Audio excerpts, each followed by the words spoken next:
the relationship with self is one of the most important relationships because it sets the tone for every other relationship in your life. But shame, it's insidious, not only in one's own life, but it really becomes a resistor in our relationships, whether it be with spouses, children, friends. What's been your experience there? And again, how does one begin to shift that? Here, I'm looking up. He just made me think of something. Yeah, here it is. We had friends over last Saturday, and we just closed on a little bit of property near our house that sort of allows us to be surrounded on all sides by forest rather than homes. And we're walking down the street and looking at what we just purchased, and he looked at me and he said, "Man, you're turning into the king of the neighborhood." And a lot of uncomfortable things happened inside of me when he said that. And I had to in order to manage everything that was uncomfortable, I had to go inward. And I texted him the next day and I said, yesterday when we were in the street looking at the property across the street, you said I'm becoming the king of the neighborhood. The inner chatter that went along with that was very uncomfortable. I am the king of the neighborhood. I love being the king of the neighborhood. It feels good to be recognized as the king of the neighborhood. My God, how insecure am I that I need to be the king of the neighborhood?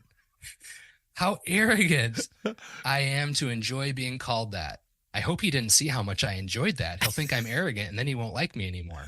I better be humble right now. Oh, but I bet he can see through my humility. He isn't going to like me anymore. All that was happening in the moment. And then I said, before the work I've done, that would have ruined my evening. I'd have gotten all caught up in the chatter and consumed with leaving a better impression. For a while, I thought the work would result in all that going away. Now I'm starting to realize that it will never go away, and that wishing it would go away isn't freedom because you're caught in a battle with it. Freedom is being aware of it without being in it, locating my sense of self in the part of me that can watch it and laugh at it and move on with the evening. In part, because in my humanity, it's all true. A part of me does want to be king, and a part of me is terrified people will know that. Now I've said it on a podcast. However, in my awareness or soulfulness or whatever you want to call it, I can embrace that very normal human part of me as a part of me, but not the definer of me. And what I would love is for my awareness to come all the way forward and my self-acceptance to come all the way forward so that I could be standing there in the street with him and be like, "Oh, hey, dude, guess what just happened in my head?" Right. Yeah. Right. Right there in the spot. It took me probably 15 to 30 minutes to get back to that place of being able to soften to it and laugh at it rather than trying to get rid of it. And I'd love to get those 30 minutes back. But vulnerability for me was just reaching out to him the next day and being able to share that with him and have a great conversation. No,